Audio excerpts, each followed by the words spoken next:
नमस्कार, मैं हूं आशीष चित्रांशी और आप देख रहे हैं the news launcher. Rahul Gandhi ने 6 मिनट 7 सेकंड की एक फिल्म रिलीज की है। ये फिल्म नरेंद्र मोदी और मोदी कैंप इनको बौखलाहट देने के लिए पर्याप्त है।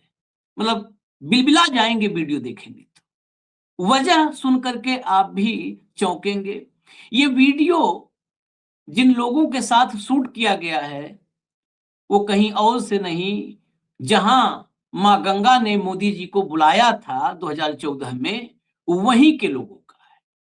वाराणसी से मोदी की शिकायत लेकर के राहुल के पास पहुंच गए लोग और राहुल गांधी के घर में बैठ करके मोदी की पूरी असलियत, पूरा सच बयान कर दिया। कैसे 1976 में उस इलाके में इंदिरा गांधी ने आकर मिल की नींव रखी थी, मिल शुरू करवाया था, और कैसे मोदी जी ने कदम रखते ही मिल पर ताला लगवा दिया।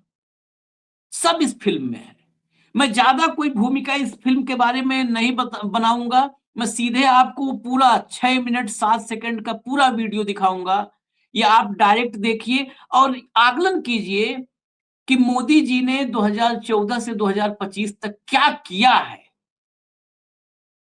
सोचिए, 25 लाख लोग सीधे सीधे शिकार हैं मोदी जी के खामोशी। खामोशी कहां पर? माय डियर के सामने। मंच पर तो वाचाल हैं, क्योंकि वन वे ट्रैफिक है, कुछ भी बोल के निकल जाना है। भैया प्ले करो आप, नहीं तो हम बाकी बहुत चीजें बताते रह जाएंगे। आप वीडियो चला दो फटाफट। बहुत अच्छा बना है। इसे खड़े मैं भी आ जाता हूँ, बहुत अच्छा है। आइए आइए आइए आइए।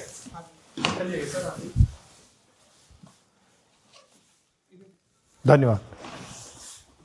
76 में इंदिरा जी भदोई आई थी, तो उन्हीं ने शिलान्यास किया था वहां पे इंदिरा मिल का। 2014 में ये सरकार ने पहला काम किया, आपके स्पिनिंग मिल को बंद कर दिया। हम लोग सबसे बड़ी दिक्कत यही है ना, जैसे कि हम लोगों के लेबर जो हैं ऑटोमेटिक प्लान किए जा रहे हैं। वजह उसका ये है कि महंगाई की वजह से मजदूरी नहीं पड़ पा रही है। फिर दूसरा रीज़न ये है कि कुछ टैरिफ की वजह से टैरिफ से तो बहुत नुकसान हुआ है आपका। 60% of the business is US for us, जिसमें से 40% is completely dead at the moment. 20% में सिर्फ sold orders और नहीं, मतलब आपके 60% में से 40% खत्म है 100% business में 60% business जो है US और 40 गया। उसमें 40 तो अभी पूरा बंद है, which is basically moving to Pakistan, Nepal and to Turkey because वहाँ की tariffs 19, 10 and 10 एंड ये वापस भी नहीं आएगा, क्योंकि बाय द टाइम नीचे नहीं आएंगे तो once they move वो वापस नहीं आएंगे। 25 lakh, approximately 25 lakh viewers are directly affected on the American business. Indian market में अगर हम सेल करना चाहें तो we are not able to do that is because Turkey India में अपने कार्पेट्स एक्सपोर्ट करता है। हम जब अपने कार्पेट्स टर्की एक्सपोर्ट करते हैं तो अप्रोक्सीमेटली 100% ड्यूटी पे करते हैं उनकी कंट्री में।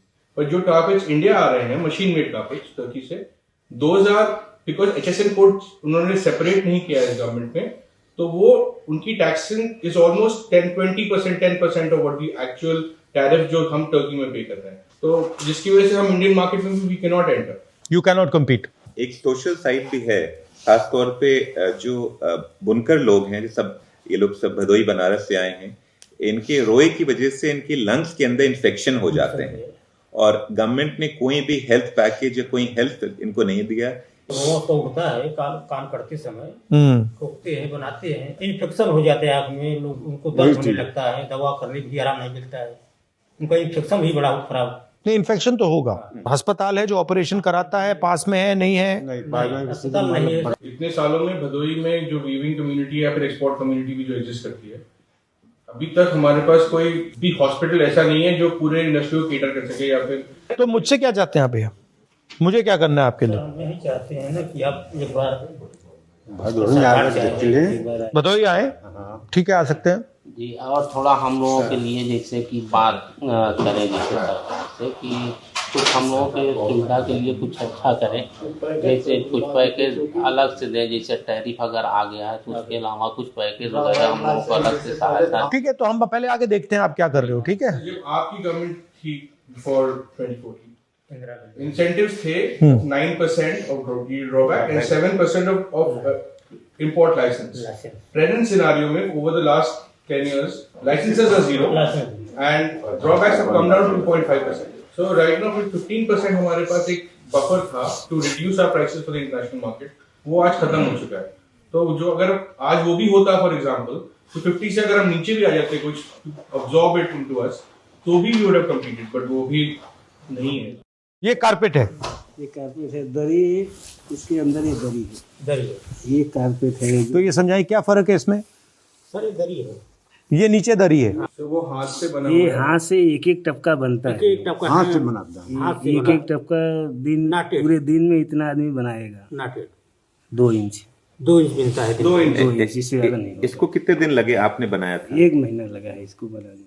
बहुत मेहनत की है सर, 1 महीना लगा बनाने में। बनारस से जब आ रहे थे तो भदोई से यात्रा टर्न कर टर्न हो गई गई थी, थी। तो all of them were waiting to give it to you back then. So, Rahul जैसे for example that truck will take 1 month, और जो आप जिस पे बैठे हैं पैर रख के, this will take a week to weave.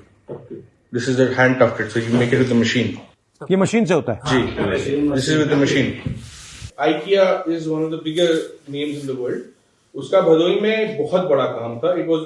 It was catering to almost 20% of the business at one time. Right now it's at 2%. Why? Everything has gone to Bangladesh. Why? It's much cheaper.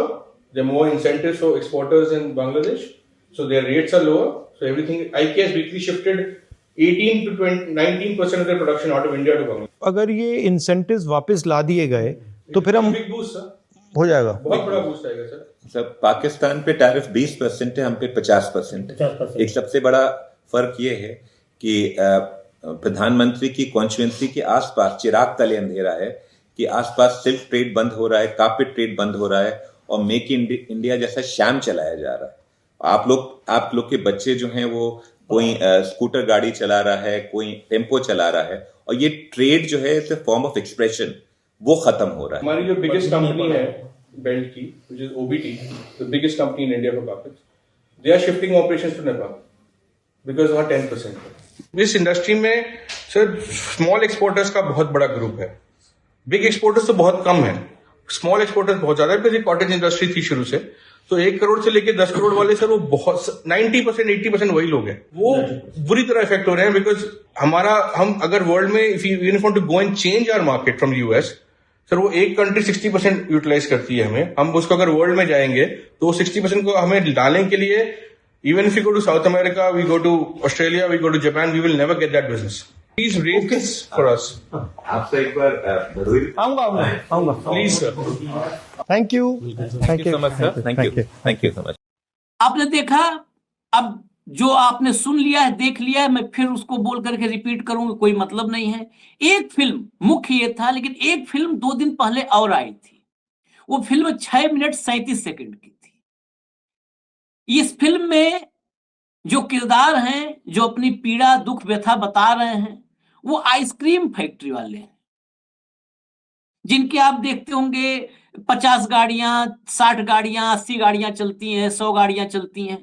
उनकी क्या दुर्दशा हुई, वो राहुल गांधी के पास पहुंचे बताने के लिए। सोचिए, इस देश में जो काम प्रधानमंत्री का होना चाहिए, जो काम सरकार का होना चाहिए, जो काम सरकार में बैठे मंत्रियों का होना चाहिए, आइसक्रीम वालों का क्या दुख है, कारपेट वालों का क्या दुख है, किसानों का क्या दुख है, मजदूरों का क्या दुख है, महिलाओं का क्या दुख है, छात्रों की क्या वेदना है, नौजवानों की क्या पीड़ा है, बेरोजगारों की क्या व्यथा है, प्रतियोगी परीक्षाओं में बैठने वाले छात्रों का क्या दर्द है।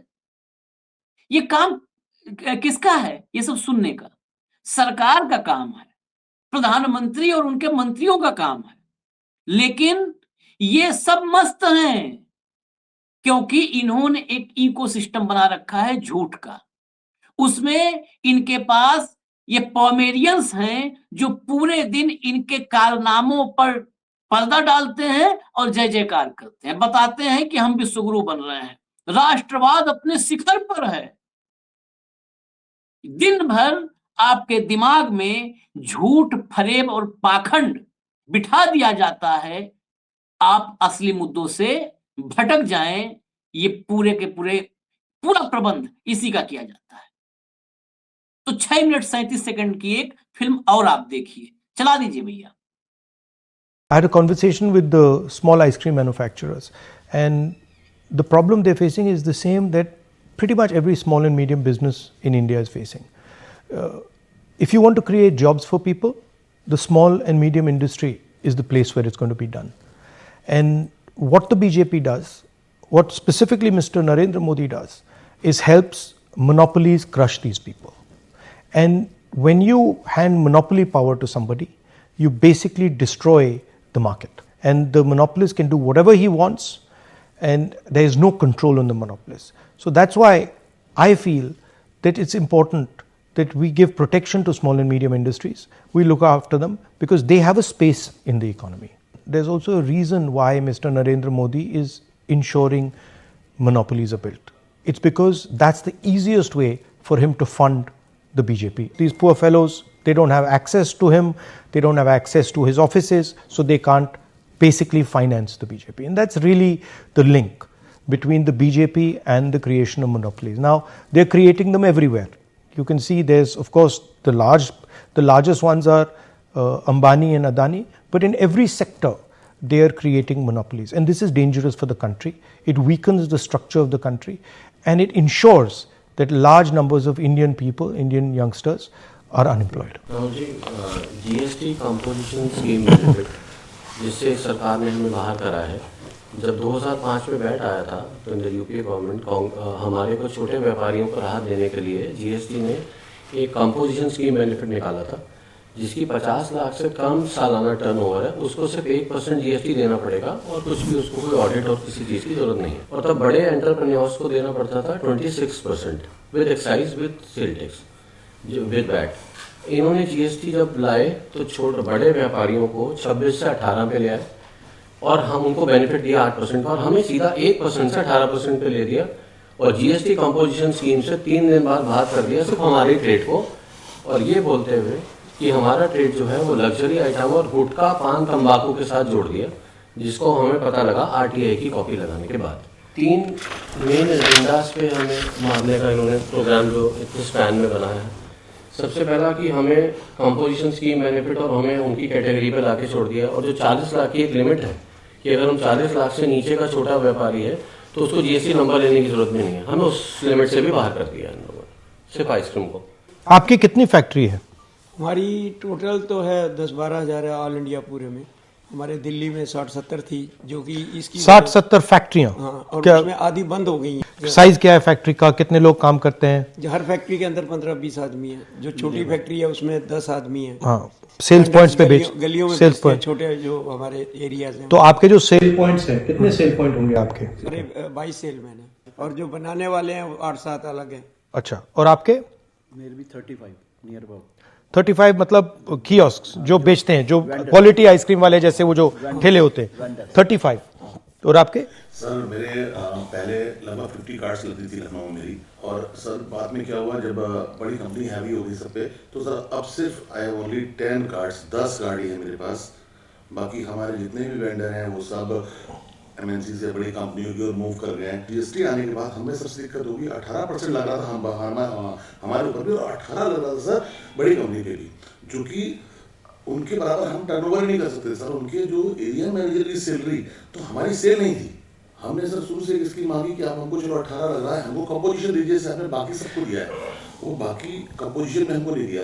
कंपोजिशन होता तो सर हम उस टाइम सर्वाइव कर सकते थे, क्योंकि हमको सिर्फ एक फिक्स 5% देना था। नहीं, बट ये आपको सर्वाइव करना थोड़ी चाहते हैं, ये तो आपको मारना चाहते हैं। बिल्कुल, आई मीन सिंपल सी बात है, वो सर्वाइव की बात खत्म करना चाहते हैं। और क्या जो आपके साथ हो रहा है वो हिंदुस्तान में सारे स्मॉल प्लेयर्स के साथ हो रहा है। ये आप आइसक्रीम में हो रहा है, चप्पलों में हो रहा है, ज्वेलरी में हो रहा है, जूतों में, सब जगह हो रहा है, क्योंकि वो चाहते हैं कि हर इंडस्ट्री में 1-2 मोनोपोलिस्ट आ जाएं, बस। और उनके साथ आसानी से मतलब हो जाता है, फाइनेंशियल अग्रीमेंट हो जाता है, वो पैसे दे देते हैं बॉन्ड्स में, खत्म हो जाता है काम। इनकी जो जीएसटी है उसका ये लक्ष्य यही है कि आपके लिए मुश्किल कर दें, उनके लिए सिंपल कर दें। आपके लिए कॉम्प्लेक्सिटीज ले आए, उनके लिए सिंपल कर दें। तो ये तो पूरे देश में चल रहा है। अगर आपने 100 लीटर आइसक्रीम बेची तो उस 100 लीटर के लिए वो ज्यादा जॉब क्रिएट करते हैं या आप ज्यादा जॉब क्रिएट करते हो? आप ज्यादा करते हो। ऑटोमेटिक प्लान सर, उनका 4 लाख लीटर कंजम्पशन है, उनका स्टाफ कितना होगा? 50 का होगा। हमारा सर 200 लीटर का है और मेरे पास 7 आदमी काम कर रहे हैं।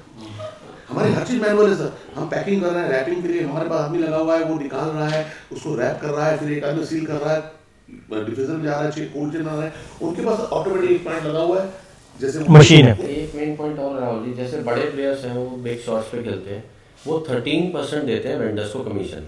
हम लोकल को सर्वाइव करने के लिए 30 से 35% देना पड़ता है। जब 5 रुपए 10 रुपए की मैं लेता था, दूध 12 रुपए लीटर था, चीनी 12 रुपए लीटर थी, सिलेंडर 90 रुपए था, मिस्त्री 2000 रुपए था और सिलेंडर 90 और बिजली का बिल 2 रुपए आता था, पैकिंग कॉस्ट 5 पैसे थी। आज सब प्राइस 12 रुपए वाला दूध 70 हो गया, चीनी 40 हो गई, सिलेंडर 2000 पहुंच गया। और तो आप बेसिकली आप प्राइस पे compete करते हो? सर हमको करना पड़ता है। हम उससे सर महंगा कर नहीं सकते। हाँ। और उनके पास सर वॉल्यूम है, उनकी कार्ड से आदमी चला गया, बोला ये है नहीं है, कोई बात नहीं, कुछ दूसरा दे दो। हमारे सर कस्टमर है कौन? वही कस्टमर है जिनको जब फ्री का राशन मिलता है 5 रुपए वाले, गली मोहल्ले में होते हैं। लोअर मिडिल क्लास की भी अलग क्लास है, उससे भी नीचे वाली क्लास में सर हम लोग। तो अगर एक चीज आपके लिए की जाए तो वो क्या होगा? अगर हमको कंपोजिशन दे दिया जाए 1%, तो सर हालांकि उसमें ज्यादा फर्क नहीं है, लेकिन हम लोग बहुत हो जाएगा कि वो दौड़ आगे बिल्कुल बंद हो जाएगी। हम कम से कम अपनी फैक्ट्री में तो ध्यान दे सकते हैं। हमारा काम सीजनल है। अच्छा, हमारा साल में 6 महीने चल रहा है, 6 महीने बंद रहता है। इसी 6 महीने में हमें अपने बच्चों का पेट साल भर पालना। चलिए, अब 2 फिल्में हो गई, बस इसमें मैं कोई मीडिएटर बिचौलिए की भूमिका नहीं निभाना चाहता। सियासी बिचौलिए बहुत सारे वैसे ही हैं, अलग अलग पार्टियों में भी बहुत सारे बैठे हुए हैं। इसलिए मैं इसमें जो राहुल गांधी और राहुल गांधी के पास आए लोगों की बातचीत हुई, उसको फिर मैं रिपीट करके और वीडियो लंबा करूं, कोई मतलब नहीं है। जब विषय होता है, मुद्दा होता है, उस पर चर्चाएं हमारी खुलती जाती हैं तो वीडियो लंबे भी हो जाते हैं, तो हम आपको क्षमा मांगते हैं आपसे और कहते हैं देखिएगा भाई ये पूरा। इसमें जो था ये 2 फिल्में हमने दिखा दी, हमें इजाजत दीजिए। लेकिन एक निवेदन करूंगा, भले आप रिपीट करके देख लीजिएगा, आप देश में मैकेनिक मजदूर वो राहुल से मिल रहा है, इस देश में कुली राहुल से मिल रहा है, इस देश में छोटा एमएसएमई वाला जो छोटा कारोबारी है वो राहुल से मिल रहा है, इस देश में सैलून चलाने वाला राहुल के पास मदद के लिए आता है। इस जो है समाज में, देश में जो छोटे मोटे मोची हैं, जूता और इस सब का काम कर रहे हैं, वो राहुल उनकी मदद करते हैं। जो कारपेट वाले हैं वो राहुल के पास अपनी दुख वेदना बताने आ रहे हैं। इस देश को चला कौन रहा है? कौन चला रहा है? सिर्फ गांधी हटा दो, महापुरुषों का नाम डिलीट कर दो, उनकी योग्यता, उनकी काबिलियत, उनकी क्षमता, उस पर प्रश्न चिन्ह खड़ा कर दो। एक को अच्छा बुरा बता करके दूसरे का जो है कैरेक्टर असैसिनेशन करो। आपस में महापुरुषों के बीच में विवाद पैदा करने की कोशिश करो। सिर्फ यही काम है सरकार का। दरअसल यही कर रही है सरकार, यही कर रही है और कुछ नहीं कर रही है। मुझे इजाजत दीजिए, नमस्कार।